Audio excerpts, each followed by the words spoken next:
I'm traveling back in time to when cowboys ruled the prairie. Yeehaw! When buffaloes roamed the plains. And when steam trains ran America. Loving it! This is the hardest working steam locomotive in the USA. They don't make them like this anymore, baby. This is living, breathing history right here today. My name is Matt Baum. Ever since I was a kid, I've been obsessed with trains. My day job? I work on a railroad in Maine. But this is my dream. To ride the biggest, fastest, most awesome trains in history.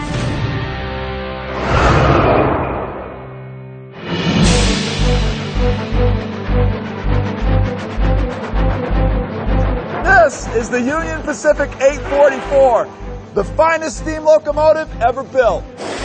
It's been pulling passengers and freight across the country since 1944. In fact, it's the longest running steam locomotive in America. Now it's going to take 750 passengers on the ride of their lives. Picking them up in Denver and bringing them here to the magic city of the plains, Cheyenne, Wyoming. To see this. The biggest rodeo in the world.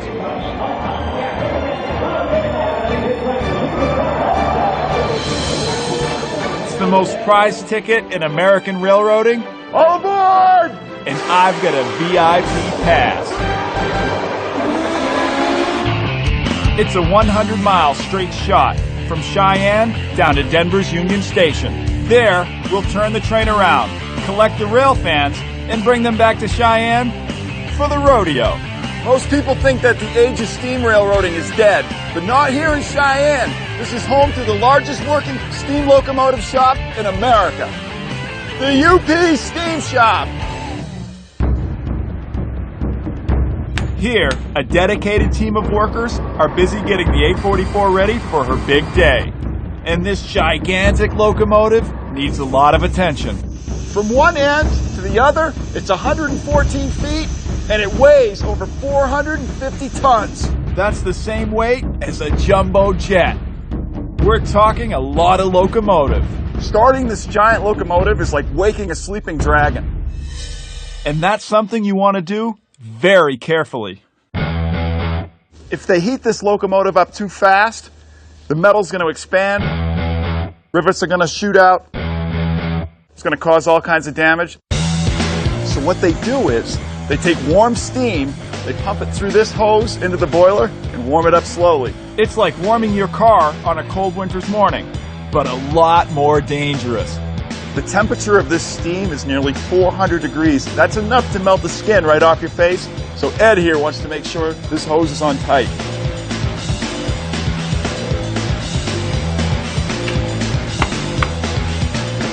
Now we need to fire up the steam generator. Let's go check it out. This over here is the steam generator. Right here. What it boils down to, it's just like a giant teapot. Makes steam. Once the steam is created, it goes through that white pipe over there, over to the engine. Let's make some steam. Ed, is it all right if I press the button? You bet. All right. Oh, man. Here we go. If I open this valve up, the 844 is going to come to life. That pipe, see it? It's feeding the steam to our locomotive right here. You can feel it. This pipe is boiling hot. It's kind of like the first day of winter when the central heating system in your house warms up. You hear it popping and creaking. What's going on right here is this beast is waking up. Ow!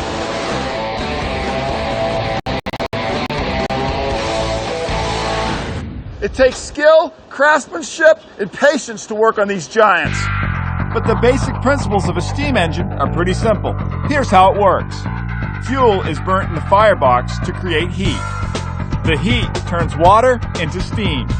As the steam expands, it's forced through a series of pipes into a set of pistons. The pressure of the steam drives the pistons. That's what makes the wheels go round.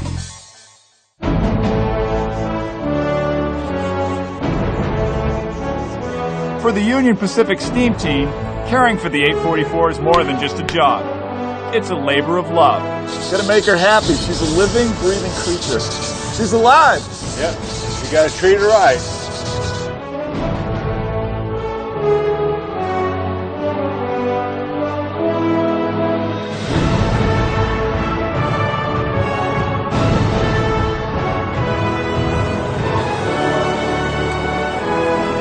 This locomotive is about ready to go out on the road.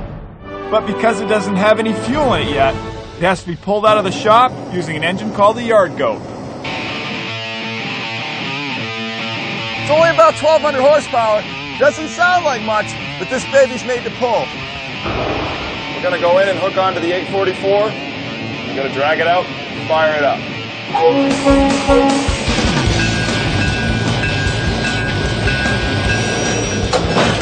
Boom! There's the hook.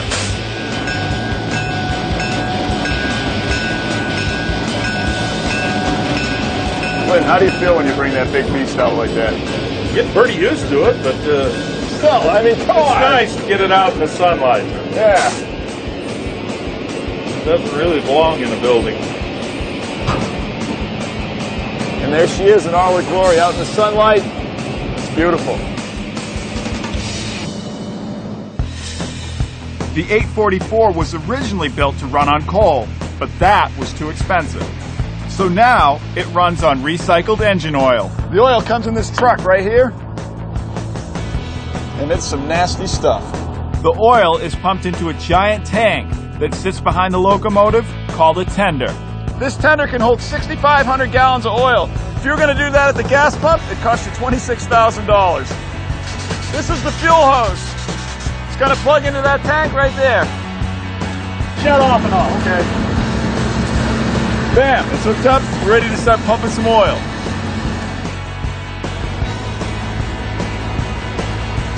The oil comes from the truck down there. It's pumped up this hose, goes right into here and down into the tank. You can see it in there. It's filling up. All right, show us the dipstick. Wow, look at that dipstick. Oh, wow. It's getting up there now. 75 inches full. It's like a dipstick for your car, except it's about 8 feet long. 6,500 gallons of oil might sound like a lot, but this engine sure can drink. For every mile, the 844 burns 15 to 25 gallons of this fuel right here. That's one of the reasons they had to get rid of these locomotives, because they're not very efficient. But filling up with fuel is only half the job. It's not called a steam locomotive for nothing. This locomotive needs water. If you don't have water, you don't have steam. That's the water going into this tank right here, 28,000 gallons. It's going to make the steam. To stop the engine from getting clogged with limescale, they add a special chemical to the water. Limescale is caused by a mineral called calcium carbonate. Above 70 degrees, it forms deposits that can clog the boiler pipes with gunk, and the whole thing could explode. The 844 is loaded with fuel and water. It's time to fire it up. We like fire. This could be dangerous. Ed has on protective gear, could flash back, and it wouldn't be pretty. Okay, we're going to take this oily rag here.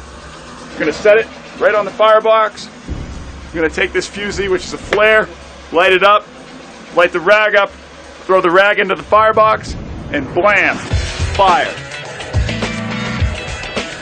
What's happening now is the oil is slowly being fed into the firebox, and it's very, very hot. It's got to be a couple of thousand degrees. My gloves feel like they're catching on fire right now. Woo! Looks kind of quiet right now, but soon this is going to be hauling more than a half-mile worth of passenger coaches behind it. It's going to be going up to 70 miles an hour. It's going to be freaking awesome, man.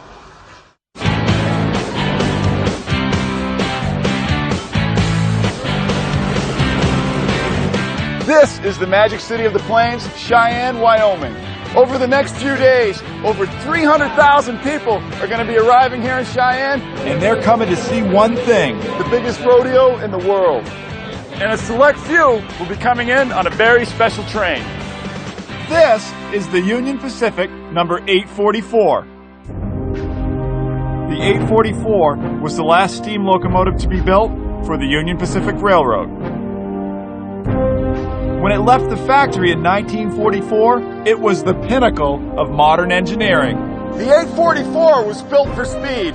On the flats, it could pull 26 passenger cars over 100 miles an hour. It could make the trip from Cheyenne to Salt Lake in just 10 hours. Today, it's going from the Union Pacific Yard in Cheyenne, 100 miles south to Denver, to collect 750 rail fans and bring them back to Cheyenne for the rodeo. I've always wanted to ride one of these classic steam locomotives, and now I'm going to get the chance. But before we can go anywhere, we need to get this 450-ton locomotive on the right track. That's where the turntable comes in. It's like a giant Lazy Susan, but for trains. So they can spin the engine around, put it anywhere they want. Here's how it works. A locomotive rolls off one set of tracks onto the turntable. The table spins and lines up with a new set of tracks, and the locomotive rolls off again. There's been a turntable here since the 1860s. This one can hold 800 tons on it. It's powered by electricity. Back in the day, they powered it by compressed air. Even before that, they powered it with pure manpower.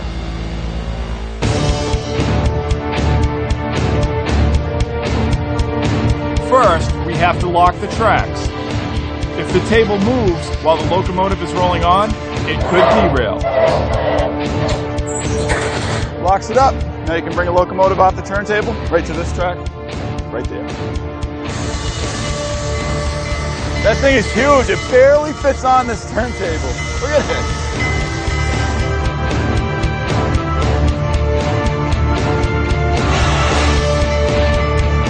Once the locomotive is on the turntable, the tracks are unlocked. And with the pull of a lever, I'm spinning a 450-ton piece of railroading history. Spinning the 844, what an honor, man!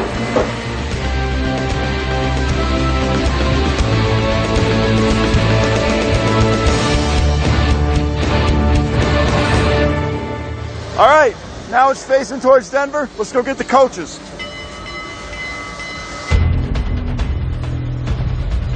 We're going to hook the 844 onto 26 of America's finest vintage rail cars. The problem is that a lot of them are close to 60 years old. You have to be very delicate.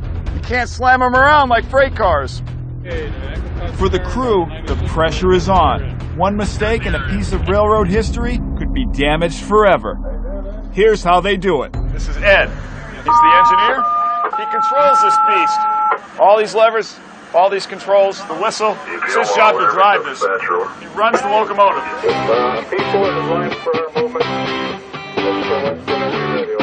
The radio communications they have on the 844 isn't something they would have had back in the 1940s. Back then, they would have used hand signals and whistles. 1 toot, we're standing still. 2 toots, we're going ahead. 3 toots, we're backing up. A succession of short toots like toot, toot, toot, toot, toot means get the heck off the tracks. Here comes the 844. Sucker. Train cars are connected by a device called a coupler. When 2 couplers hit, they should hook up automatically.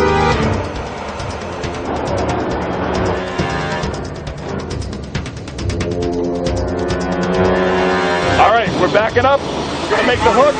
We don't want to make a hard one. We don't want to damage those passenger coaches. They're some of the oldest in America.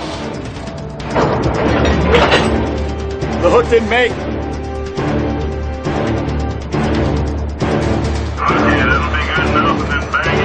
He's going to slam back into the hook. Nice. Well, he wasn't trying to slam. He's going to do it nice and easy.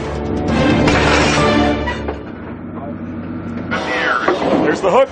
We made it. We're about ready to go. Denver, here we come.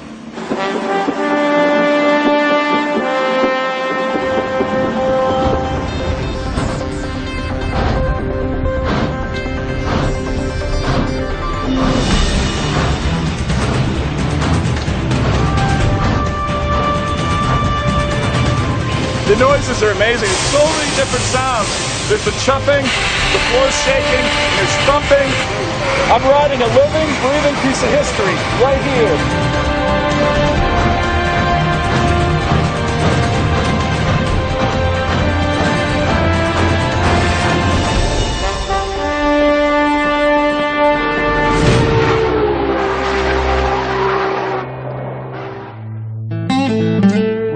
844 first rolled out of the factory in the 1940s, it pulled high-speed passenger trains.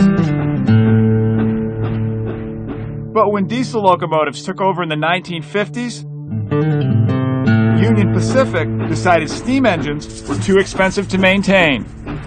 In 1959, they stopped commercial steam operations altogether. The 844 was sent to Omaha to work in a yard melting snow off the tracks. By 1960, it was the only steam engine left in operation and was set aside for special occasions, like trips to the rodeo.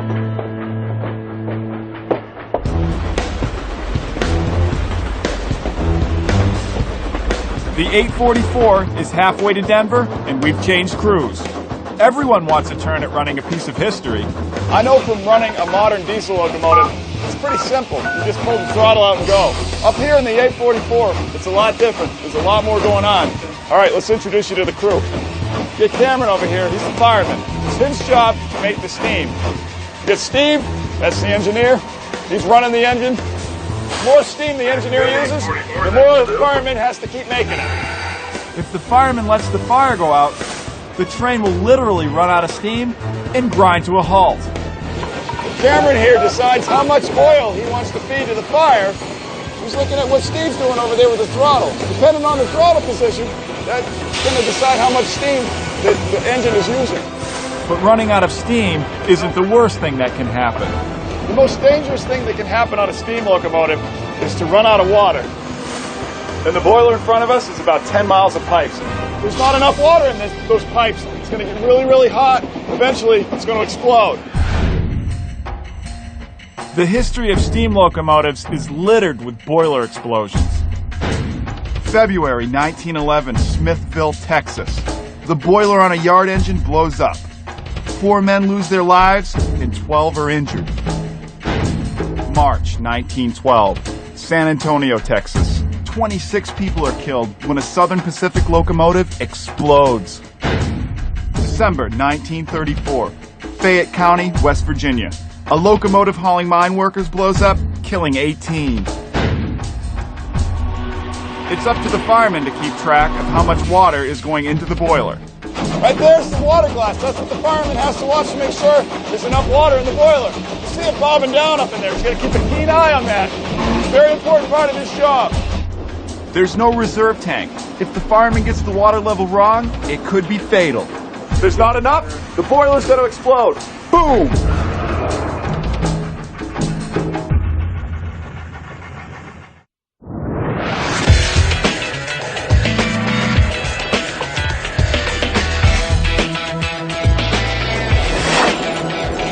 Right now, I'm riding the hardest working steam locomotive in America. The Union Pacific 844. They don't make them like this anymore, baby. And I'm heading to Denver to pick up a posse of rail fans and take them to the world's biggest rodeo in Cheyenne, Wyoming.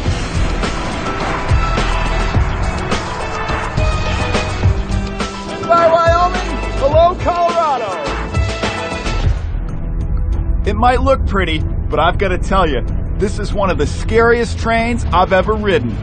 Because we're doing 60 miles an hour, and I can't see where we're going. Modern locomotives have windows at the front, so the engineer and conductor can see what's up ahead. If you want to look at a signal, just look out the window. It's right there in front of you. On this locomotive, the whole locomotive is in front of you, so you got to stick your head out that window.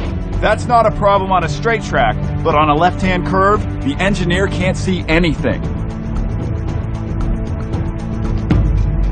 Steve, this is a huge locomotive. So how far can you see ahead with this big locomotive in front of you? If you're going around a curve, you can't see anything to the left. Steve's going to be blind if we're going around a curve this way.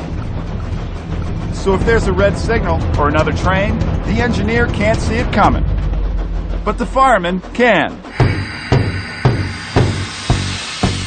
Firemen's also watching the tracks ahead, especially if they're on a curve. That's why they have to have 2 guys up here. But that's not the scariest thing about this line. Between Denver and Cheyenne, there's only 1 set of tracks. That means if there's another train coming, it's got to get out of the way, or these guys are going to smash into it. And right now, there is something up ahead. There's a freight train up ahead. One of us better get out of the way. It's going to get nasty. When a train needs to pass another train on a single track, one of them must go into a special side track called a siding. It's like a passing place on a country road. We're meeting another train. He's coming in the siding here. The freight train is in front of us right now, clearing the main track. He's going into a siding, so he's still out there on the other end, so these guys have to slow down and let him get in the clear. The freight train's out of the way, and the tracks ahead are clear. For a while, anyway. Here we go again. The freight trains keep coming. They're not going to stop. They run 24/7, even if the old steam train's out here. Today, freight trains along this line carry everything from sneakers to iPods. But 150 years ago, they carried gold. The gold rush of 1858 turned Denver into a mecca for gold prospectors. And the town became a supply hub for the flourishing mining industry. But Denver was isolated. The wagon trains that supplied the city were easy targets for bandits and robbers. But in 1870, the railroad changed everything. This line from Cheyenne brought in essential supplies and shipped out the town's freshly minted gold. As a result, Denver's population grew from 5,000 to over 100,000 in a single generation.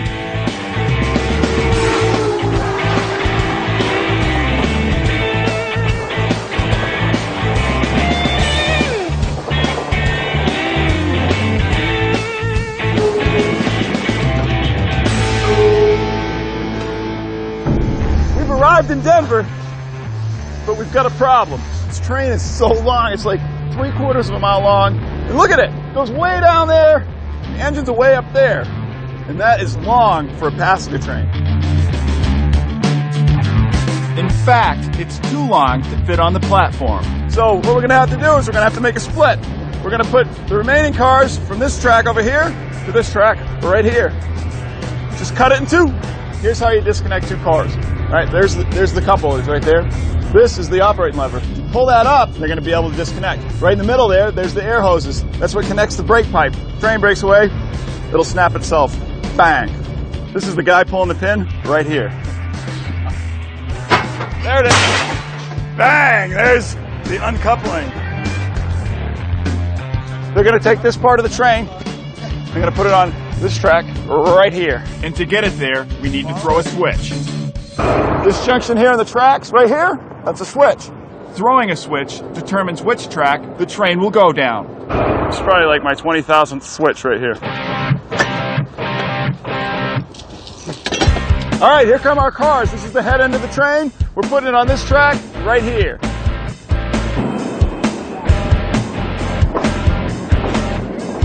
All right, we've got the train on two tracks. We've got one half over there, the other half's over here, and voila, the train fits in Denver. Once this locomotive leaves Cheyenne, it's on its own, so it brings this baby with it right here. This is the Art Lockman. It's the maintenance car. It's got every possible thing that locomotive needs on board here. Let's go up inside and take a look. Wow, look at this place.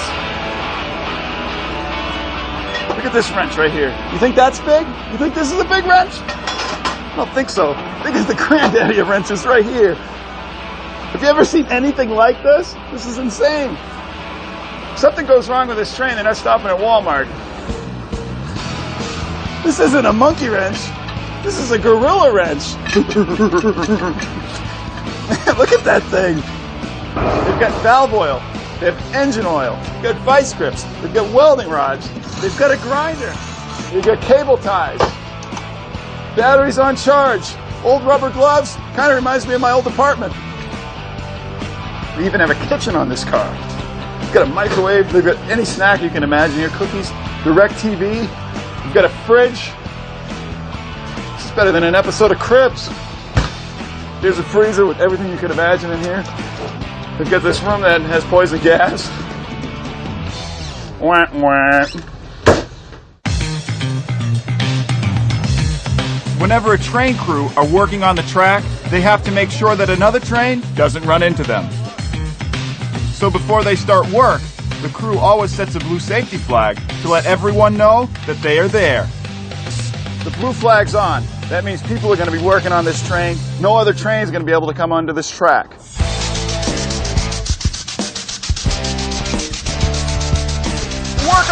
locomotives never stop. Every 100 miles or so, you have to lubricate them. These engines are labor intensive, and that's why the railroad get rid of them. I'm going to give these guys a hand. Here's how this works. They take compressed air from this locomotive, and they power that gun right there. This is grease right here. This might look easy, but inside that gun right there, if my finger goes in there, it's gone. I'm not coming back with it. See that? All right, here we go.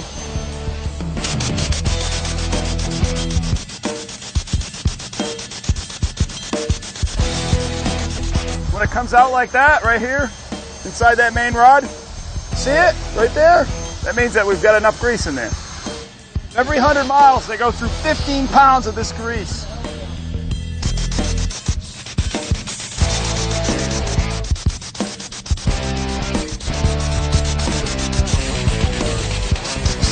All right, it's all greased up. I still have all my fingers. My gloves are nice and dirty. Time to move on. Union Pacific are constantly looking for ways to make today's railroad more high-tech and more efficient. But some of the greatest innovations in railroad technology date back to the 1800s. I'm going to go check out one of the most amazing feats in American railroading history, and it happened right in those mountains over there. In the 1860s, a gold and silver rush swept the Colorado Rockies. And the fastest growing mining area was 45 miles west of Denver at Georgetown. But getting the ore down the mountain by rail seemed impossible. Until engineers designed the Georgetown Loop.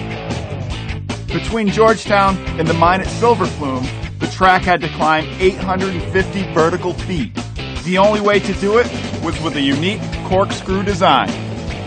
Best way to see it is in this guy right here. This is a track car. Let's take a ride. This track car is ideal for riding steep mountain railroads. And Steve here is going to show me around. And this is quite a grade, Steve. What's the percent up here? This is the steepest part of the grade right here. This is 4%. Wow. So for every 100 feet, you go up 4 feet or down 4 feet. That's huge. Most railroads in America never get above a 2% grade. This is some of the steepest track in the country.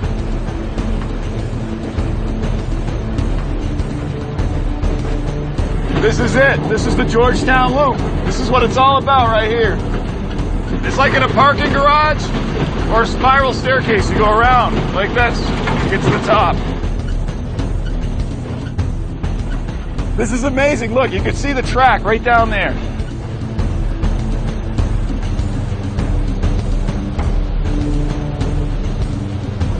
It's a little scary right now. I mean, I can feel it in my stomach. Kind of get that roller coaster feeling.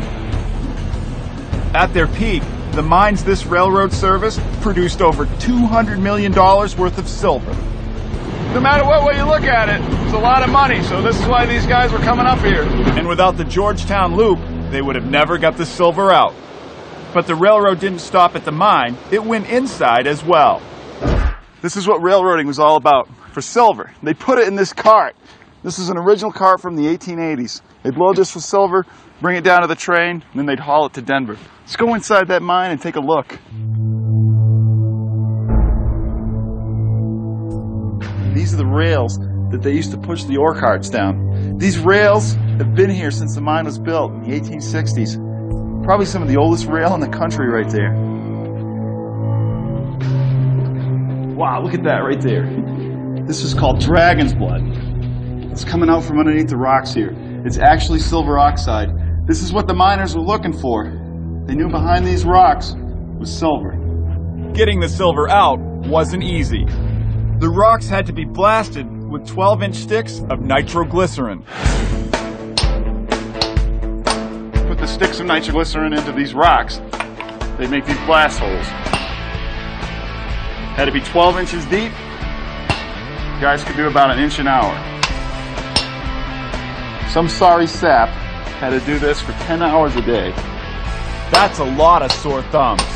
I'm heading back to Denver, where the crew of the 844 are going to have to work through the night to get the train ready for the trip to Cheyenne.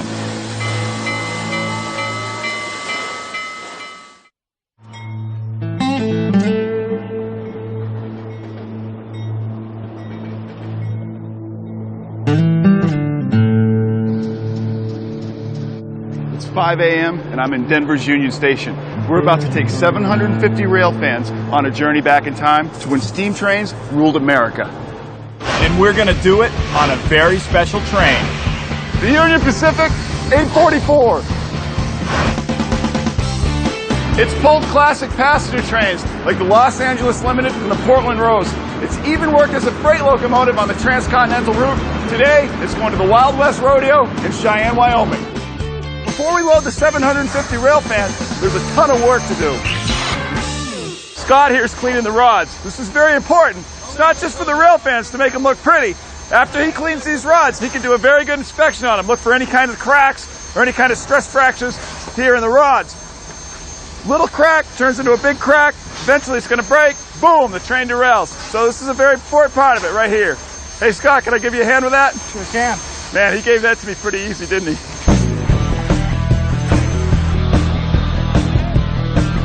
Wow, that's nasty under there. People get all romantic about the steam era, but I'll tell you what, it was a hell of a lot of hard work. I'm glad we don't have to do this on the diesel locomotives where I work. All right, it's scrubbed up nice. Now we just have to take a rag, wipe it down, and we're going to inspect it at the same time, right, Scott? Yes, sir. How's it looking, Scott? Everything looks good. Looks good. The locomotive's ready. It's time to head back to the cars. Before these 22 cars can go to the rodeo, they need to be stocked. Loading the train with food is a crack team of Denver's finest caterers.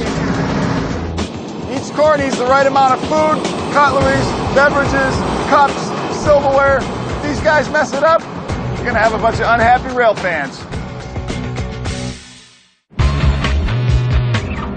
22 trash cans, 30 cases of beer. Put everything right here. 60 cases of soda, 96 cases of water, over 2,000 coffee cups. They have 2,000 wine glasses, a mine full of silverware, 250 place settings.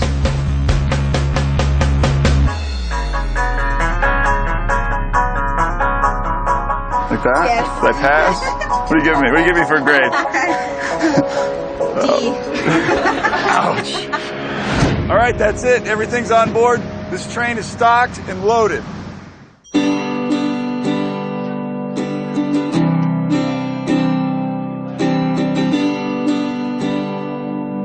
It's 100 years since Union Pacific first laid on a special train to go to the rodeo. It's the high point of Denver's social calendar. The tickets for this train sold out in 3 hours. But not everyone is in it for the same thing. There are two types of people riding this train. First, you get your cowboys that are going to the rodeo. So if you're a cowboy, you need the hat, you need the belt buckle, a nice pair of cowboy boots. The second kind of person is a rail fan. And if you're a rail fan, you want to have a baseball hat, preferably with a railroad logo on it. You got to have the T-shirt with the 844, because that's the train we're riding, and the worst, most god-awful pair of sneakers you could find. Let's go find the conductor. One more time, Carol. Conductor Lee Jackson has been part of the Union Pacific steam team for 13 years. How's it going? Good, good. All right, so what's going on here? We getting ready for some action? We're about to load our passengers. We're going to release them from the station. All aboard is going aboard. All aboard! We've got 20 minutes to get this train loaded. It's turning into a madhouse up here right now.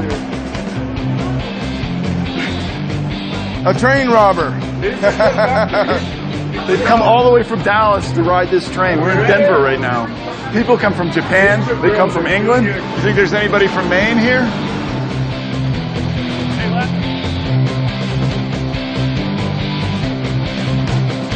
One of the problems when you have a beautiful steam engine like the 844 is that everybody's down there looking at it right now. We got about 10 minutes, and they're supposed to be on the train.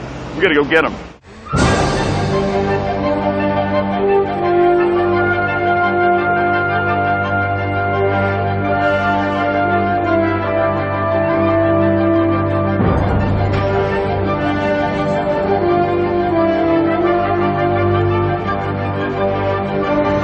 Wow, look at all the people down there looking at that train.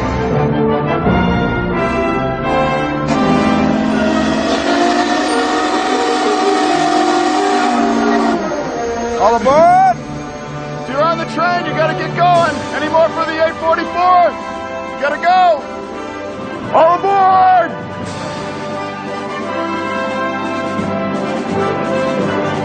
All right, looks like the platform's empty. We're ready to go. Okay, you ready, Dick? Over? Yep, let's go. All right, here we go. All aboard, highball, over. Highball, 844.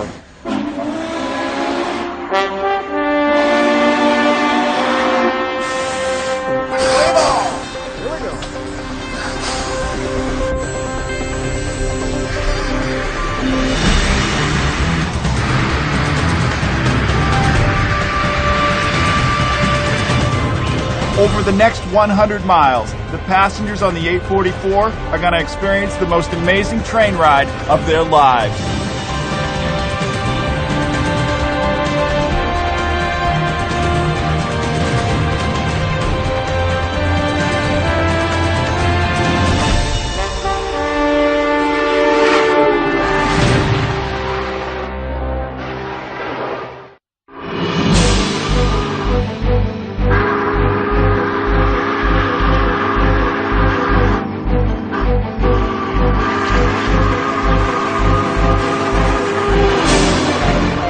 The Union Pacific 844 has left Denver's Union Station and is headed north to Cheyenne. She's the star of the train world, and she's getting a lot of attention.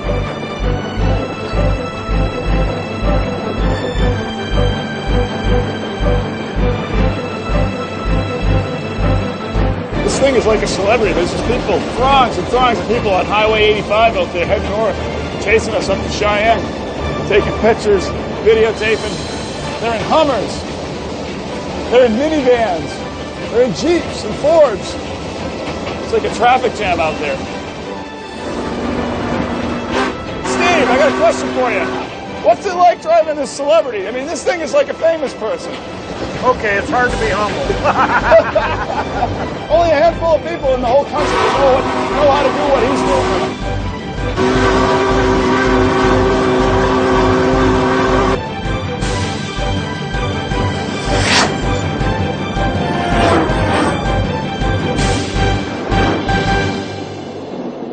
The Union Pacific is the only Class 1 railroad that maintains a steam program. Without UP, nobody would really know what went on with these steam locomotives. It would just be in history books. This is living, breathing history right here today. If anyone didn't know the 844 was coming through town, they sure do when they hear that whistle blow. But the whistle isn't just for show. It plays a vital role in keeping the train and the tracks safe. Two longs, a short and a long. The train's coming over a crossing. Steve, how many railroad crossings? Over 100. Over 100 railroad. Yeah. So you have to blow this whistle over 100 times. Yeah. Is one arm developed more than the other? This looks like Popeye. This arm's like Popeye. The other one's like olive oil. I've always wondered what it'd like to be to ride one of these steam locomotives. I've spent hundreds of hours in a diesel locomotive, and I'm loving it. Loving it. And I don't think I'm the only one having a great time on this train.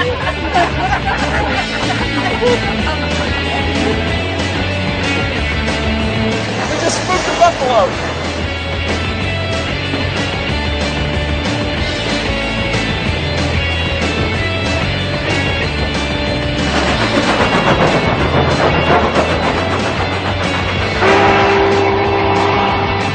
I'm back in the passenger coaches. Let's go find out what the rail fans are up to.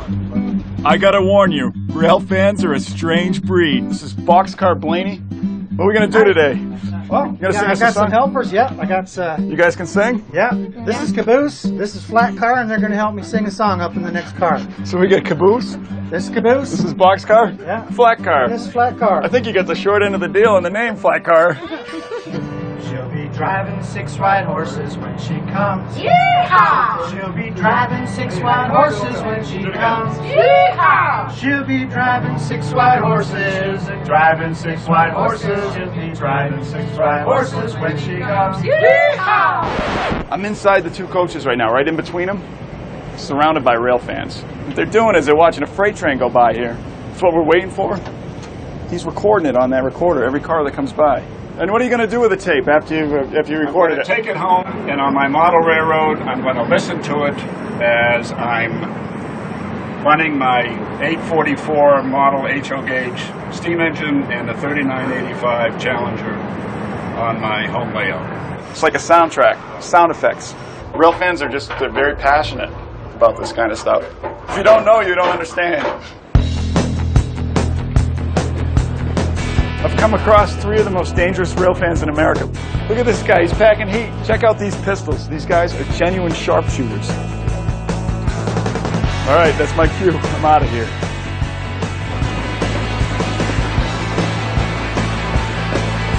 We're just coming up on Cheyenne. Like so many cities in America, if it wasn't for the railroad, it wouldn't be here.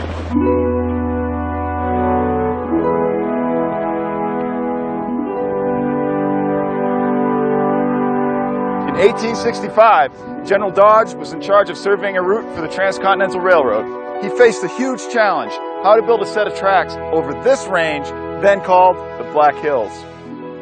General Dodge found the answer, a rock formation called the gangplank. It's a natural stone ramp that forms a steady incline over the top of the mountain. It's over 8,000 feet above sea level. It runs for 40 miles from the high plain to the top of the mountain. You can see it right here. This is the old roadbed. It's the original line that General Dodge built back in 1868. And at the foot of the mountains, General Dodge founded a town, Cheyenne.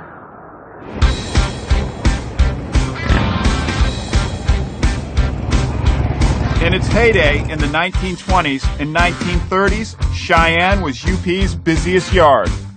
Hundreds of steam trains passed through here every week, and it took over 5,000 workers to maintain and repair them. In fact, the Union Pacific Railroad was the biggest employer in Wyoming. But in the 1950s and 60s, diesel technology took over. Diesel engines were much easier to maintain, needed fewer workers, and cost less. The age of steam ended. But the 844 lives on.